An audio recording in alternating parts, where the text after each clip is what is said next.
Muy buenas tardes, amigos. Este es el programa Diálogos del Montonero.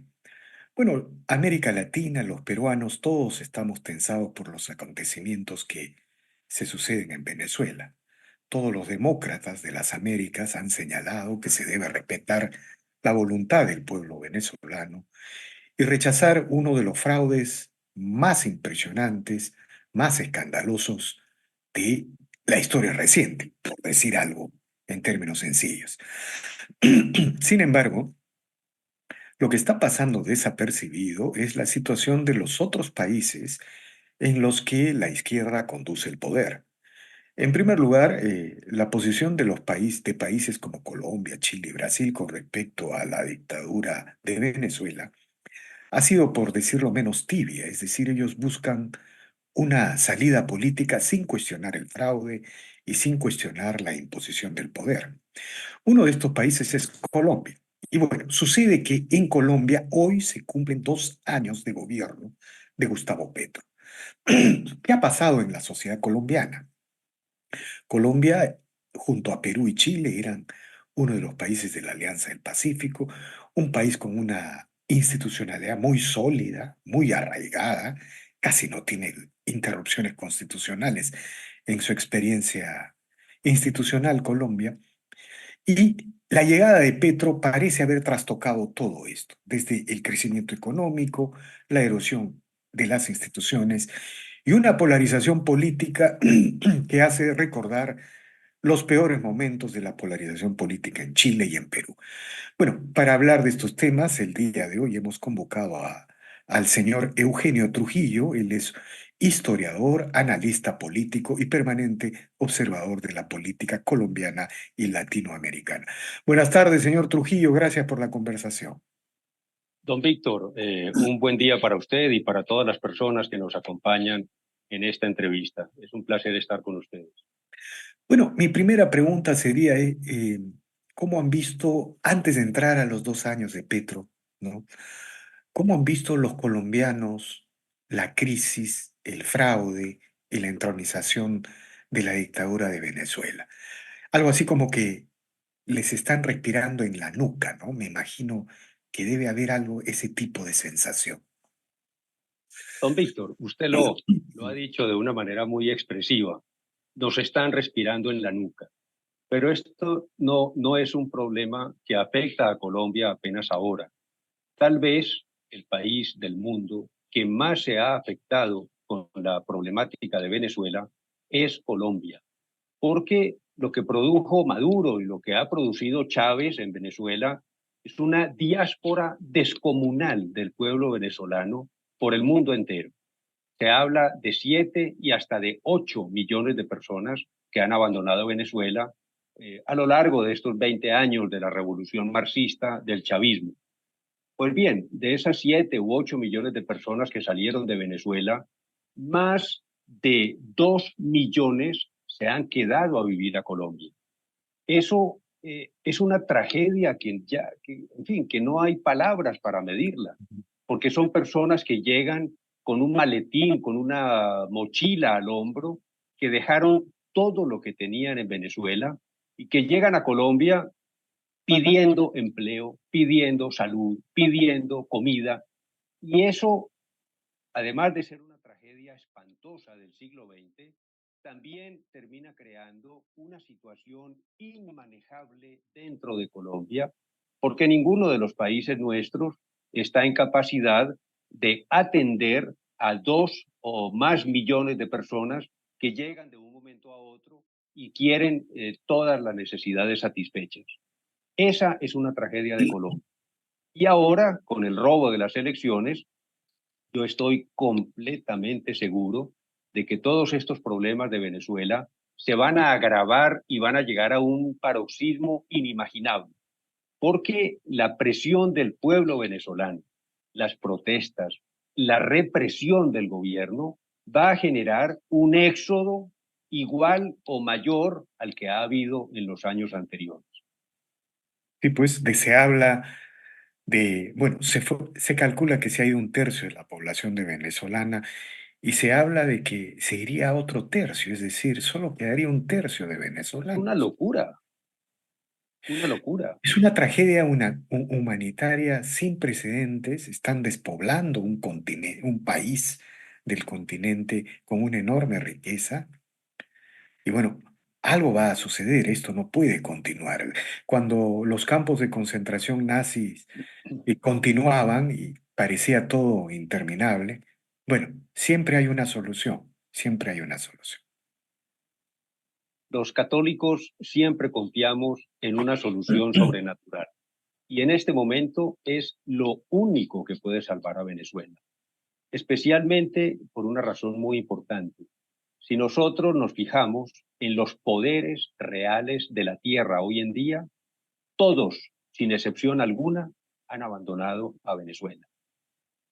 Hablemos del primer poder, del más importante, del que tiene una influencia espiritual en el mundo entero.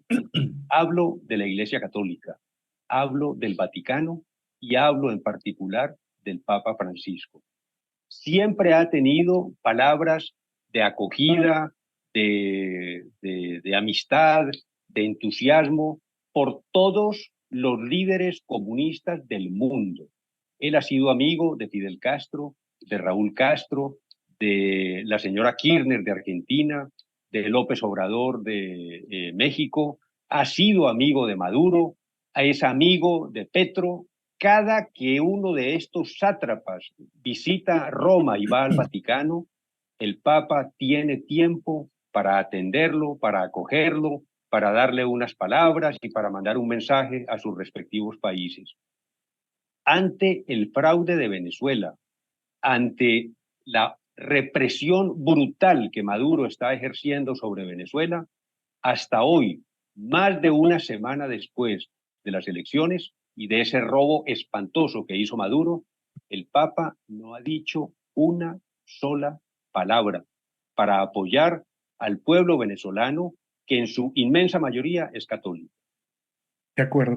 Ahora, me gustaría plantearle Colombia, el tema de Colombia. Se han cumplido 2 años, hoy se cumplen 2 años Hoy se cumplen 2 años. del gobierno de Petro. ¿Cuál es su balance? ¿Qué nos puede decir? Don Víctor, yo diría que es el balance más fácil de hacer. Desde hace 2 años, Colombia es un país que cae en picada en todos sus indicadores, en la economía, en la justicia, en el orden público, en la paz, en las finanzas del Estado, en la ejecución presupuestal del Estado, en la solución de los problemas que el Estado tiene que atender ante la población.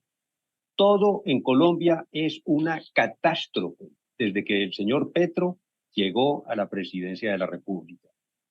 Él, dentro de su fantasía marxista de cambiar todas las instituciones del país, ha hecho realmente una enormidad de transformaciones que no pretenden solucionar ninguno de los problemas que tiene Colombia, sino antes, por el contrario, agravarlos de una forma extrema. Él, cada que sale de Colombia y es entrevistado por medios internacionales de algún prestigio, habla una cantidad de sandeces y afirma que ha solucionado una cantidad enorme de problemas. La semana pasada, que estuvo en París en la inauguración de los Juegos Olímpicos, afirmó ante un medio muy importante de Francia, que es Le Monde, diciendo que él, Petro, había sacado de la pobreza a 1,6 millones de colombianos. Eso es casi un chiste, es una infamia, es exactamente lo contrario. Todas las personas, todas las instituciones que miden las actividades económicas en Colombia afirman con datos estadísticos irrefutables en la mano que todas las actividades económicas del país están en recesión. ¿Cómo es que un país que retrocede económicamente en todos sus aspectos ha abolido la miseria o la pobreza de Imposible. 1.600.000 personas? No, Es eso imposible. es imposible. Eh, eh, el año pasado Colombia creció, si no me equivoco, algo más de un punto, ¿no? El 0,7% fue el Es- crecimiento del año pasado. sí, bueno, estoy siendo muy generoso. Pero este año, ¿qué se prevé? ¿La recesión? Este año se prevé que el crecimiento sea menor, porque no puede ser diferente. Un gobierno que se ha dedicado a destruir al sector empresarial, a perseguir a los propietarios, a multiplicar los impuestos, a destruir la producción petrolera de petróleo y de gas que aportan el 40% de los ingresos del Estado. Don Víctor, ¿cómo puede crecer económicamente un país que destruye las fuentes de su crecimiento económico? Es imposible. De acuerdo. Ahora, y en términos institucionales, ¿no? Hemos visto que en un primer momento Petro, digamos, tenía una popularidad altísima, luego esa popularidad se desplomó, pero no ha caído menos de un tercio, ¿no? Y por otro lado, Petro manejaba las cámaras al inicio de su gobierno, manejaba el Senado y la Cámara de Diputados. Todo eso parece haber ido en contra de él en estos 2 años de gobierno. Y finalmente no pudo imponer una salida hacia la Asamblea Constituyente, que empezó a proponerla. Claro, hasta ahora no ha podido hacerlo. Pero hay una cosa muy importante y que es un dato colateral a eso que usted me está preguntando. Al comienzo, Petro trató de conseguir la aprobación de todas sus reformas en el Congreso de la República y consiguió aprobar algunas, sin la menor duda. Pero resulta que, en particular, a lo largo de este año 2024, se tornó evidente que el sistema empleado por Petro para conseguir la aprobación de sus reformas en el Congreso de la República era la más escandalosa y abyecta corrupción dentro del Congreso. O sea, él compró los votos de los congresistas para que fueran aprobadas las reformas. ¿Cuál Y de esa las reformas se aprobó? Si no me equivoco, en el Senado se aprobó la reforma de pensiones. se aprobó la reforma de pensiones, el año pasado se aprobó una reforma tributaria que aumentó escandalosamente los impuestos, se aprobó un plan nacional de desarrollo, es decir, se aprobaron algunas de las reformas importantes que él proponía.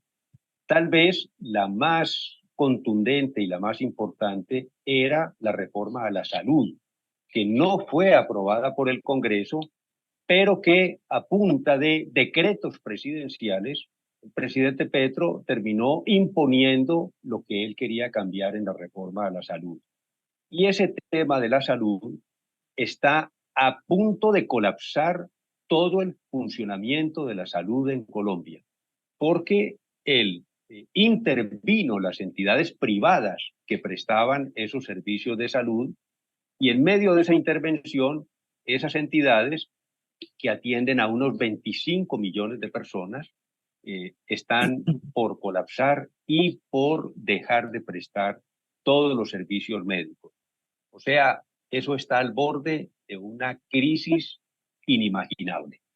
Ahora, las reformas que aprobó se terminó descubriendo que fue a través de una entidad del gobierno, que es la Unidad de Gestión de Riesgos y Desastres, tiraron unas sumas absurdas de dinero para los congresistas, para los políticos, para que ellos firmaran unos contratos en determinados municipios del país.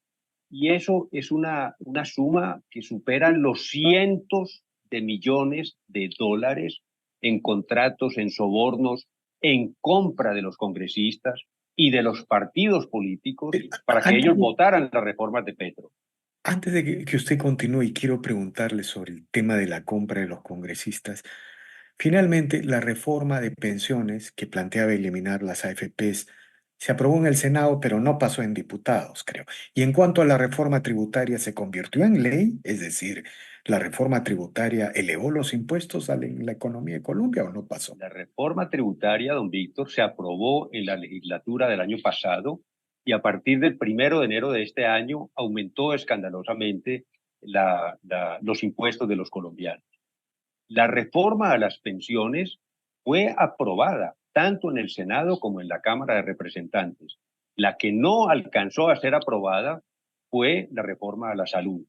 Pero eso ya para el presidente es un margen de maniobra gigantesco para apoderarse de los recursos privados, tanto de la salud cuanto de las pensiones, para él continuar con su programa de gobierno que consiste en repartir subsidios a los pobres, en comprar los votos rumbo a la elección presidencial del año 2026 y en sobornar conciencias para que todo el mundo crea que él está haciendo un magnífico gobierno. Y específicamente en cuanto al Congreso, cuando usted señala que se han comprado votos, ¿qué prueba existe de este tipo de afirmación, señor Trujillo?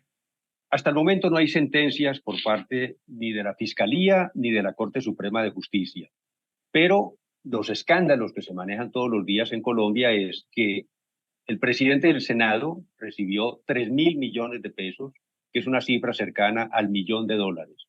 Y el presidente de la Cámara de Representantes recibió en efectivo, en maletas, igual que el otro, la suma de 1.000 millones de pesos, que son unos $300.000.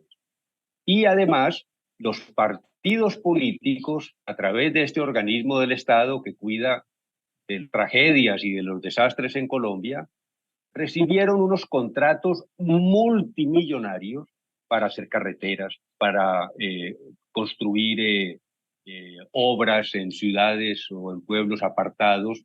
Y eso son unas cifras tan escandalosas que las manejan los congresistas, que son los que hacen los contratos para construir esas obras, y ellos obviamente sacan de ahí su participación, que fue así que él compró la voluntad de muchos congresistas y de algunos partidos políticos Ahora, para que en bloque votaran las reformas de Petro.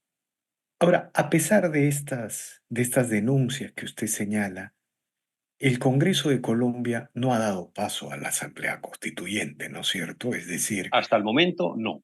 y digamos, de alguna manera se ha convertido en un dique de contención porque ha habido momentos en que Petro, desesperado, ya no hablaba del camino constitucional, sino del camino de los soviets, ¿no? De los soviets, la Exactamente. organización popular, de ese tipo de discurso estaba echando mano Petro. Y eso es porque en algún momento el Congreso se convierte en un dique, pues. O sea, puede haber corrupción, es verdad, y seguramente hay que investigarse, hay que sentenciarse, pero lo que no puede, lo que aparentemente no va a hacer el Congreso colombiano es rendirse ante un proyecto del eje bolivariano, algo así. ¿Eso se puede afirmar así? Yo creo que sí, don Víctor. Y hay un factor muy importante, y es que el 20 de julio de cada año, y el 20 de julio fue hace 15 días atrás, todas las mesas directivas del Congreso de la República cambian, o sea, son elegidos nuevos dignatarios. Los que había antes fueron los que se prestaron para todas estas corruptelas de las cuales acabamos de hablar. Pero desde el 20 de julio tenemos un nuevo presidente del Senado, un nuevo presidente de la Cámara de Representantes, y todas las comisiones constitucionales también cambian su presidente, su vicepresidente, su secretario. O sea que toda la plana directiva del Congreso de la República es otra, completamente diferente a partir del 20 de julio pasado. Eso indica que puede haber un gran cambio de actitud del Congreso de la República frente a las presiones y a las corruptelas del gobierno, que quiere comprar la aprobación de las leyes en el Congreso.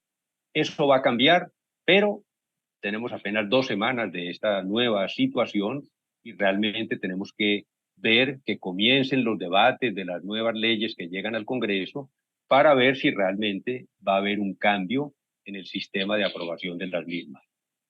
Ahora, en este contexto yo quiero preguntarle, ¿cómo prevé el futuro del gobierno de Petro y el sistema institucional en Colombia? Todo parece indicar que el gobierno está sobreviviendo, no ha avanzado en su proyecto de constituyente, ¿no? La desaprobación sigue aumentando, esa es la impresión que existe, no avanza en su proyecto constituyente, pero igualmente va a terminar el periodo constitucional, ¿no? Nada indica de que Petro pueda ser destituido, vacado, como se dice acá, en Perú. Don Víctor, desde hace un año, un poco más de un año, viene caminando dentro del Congreso de la República un juicio político de destitución del presidente Petro. Resulta que esas comisiones encargadas de hacer precisamente ese juicio político también fueron sobornadas por el presidente Petro, de tal manera que ese juicio está totalmente estancado desde el momento en que comenzó en abril del año pasado. Pero, como le decía ahora, las comisiones han cambiado a partir del 20 de julio y entonces en Colombia esperamos que todas las pruebas que hay de los fraudes del presidente, tanto para hacerse elegir como presidente, tanto como la financiación de la campaña presidencial y las actitudes, digamos, ilegales e inconstitucionales del presidente, también hacen parte de ese juicio político y entonces esperamos que ahora, con una nueva comisión de acusaciones en la Cámara de Representantes, ese juicio político pueda avanzar rápidamente. Si avanza, el presidente podrá ser destituido por el Congreso de la República. Si no avanza, obviamente, Colombia seguirá en este desastre de gobierno y muy probablemente él hará imponer esa asamblea constituyente que viene anunciando desde hace meses y quedarse en el poder.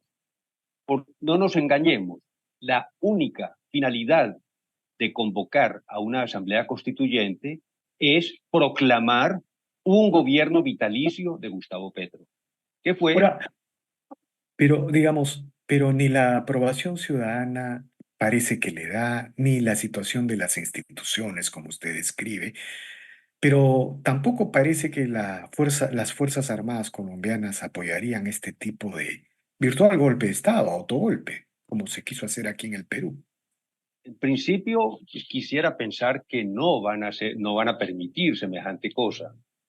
Pero, don Víctor, en todos estos regímenes marxistas que tenemos en América Latina, el primer paso para ellos consolidarse en el poder es el soborno y la presión hecha sobre las Fuerzas Armadas del país.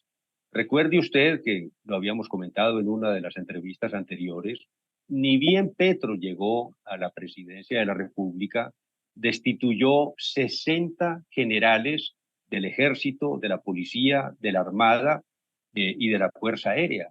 Entonces, todo el mando militar que había en Colombia hoy en día pasó a retiro y los escogidos para ocupar esos cargos, que son los más importantes de las Fuerzas Armadas, pues obviamente son generales que son incondicionales de Petro hasta el momento. No sabemos cuál será su actitud si Petro decide dar una maniobra en contra de la libertad y en contra de la Constitución, pero no podemos saber cuál va a ser la actitud de esas Fuerzas Armadas. Hasta ahora no han dicho nada. Es como si no existieran. Atienden todas las órdenes del presidente de la República y del ministro de Defensa sin chistar, sin decir nada, sin objetar nada. Y mientras tanto, el país sumerge en un caos de guerra, de terrorismo, de extorsiones, de regiones enteras de Colombia que van quedando en manos de grupos subversivos sin que las Fuerzas Armadas hagan absolutamente nada para evitarlo. Devastador, devastador porque, digamos, una parte del territorio colombiano sigue controlado por la guerrilla y el narcotráfico, ¿no? Entonces, que en cualquier momento se puede convertir en una amenaza nacional para Colombia. Que la Pero por fuerza, supuesto, mire usted hasta dónde llega la gravedad de esta situación. Colombia es un país muy grande, es un país montañoso y es un país de una geografía difícil. Pero todo el litoral pacífico de Colombia, que son cerca de 1.500 kilómetros lineales, desde la frontera con Ecuador hasta la frontera con Panamá en el norte, es una región abandonada por las Fuerzas Armadas y que hoy día está gobernada prácticamente por bandas criminales. O profesional. sea, y por ahí es que salen todos los productos de coca, salen por el Pacífico rumbo a los mercados internacionales. Pues esa región de Colombia está en manos de grupos subversivos. No hay presencia del ejército ni de la fuerza pública que imponga orden, que imponga justicia, que proteja a los habitantes y a los ciudadanos que viven en esa región de Colombia. De Eso está acuerdo, señor. en manos de grupos criminales.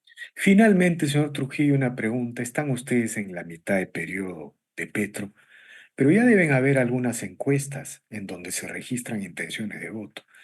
Y tengo la impresión que, al igual que en Chile, en las encuestas no deben aparecer en los primeros lugares eventuales candidatos de izquierda. En Chile no aparece ni uno. En Colombia también no aparece absolutamente ninguno. O sea, la izquierda está en un descrédito político monumental. La única persona que tiene juego y maniobrabilidad política en Colombia en este momento es Petro, y eso porque él es el presidente de la República y porque él maneja el presupuesto nacional a su antojo. Ningún candidato de la izquierda tiene la menor posibilidad en este momento, ni siquiera de un 5% de los votos de los electores. Ahora, ¿quién entonces se perfila como un eventual candidato presidencial que le gane una elección a Petro si es que él cambia la constitución y se vuelve a lanzar a la presidencia, o sencillamente si él se hace a un lado y deja el libre juego electoral para las elecciones del año 2026? En este momento, seguramente la única persona que está en capacidad de asumir esa lideranza y de conducir al país a una situación completamente distinta a la de Petro es una mujer y se llama María Fernanda Cabal. Ella ha venido haciendo una labor política muy importante y en este momento es la figura de proa, digámoslo así, de la política del centro y de la derecha, que quiere cambiar para siempre el panorama político de Colombia, volviendo a las libertades, a la libertad económica, a la prosperidad del país, a una legislación que permita que las empresas crezcan y que se multipliquen y que generen empleo. En fin, de resto, Bueno, no hay muchos más candidatos en la palestra por una próxima elección presidencial. de acuerdo, señor Trujillo.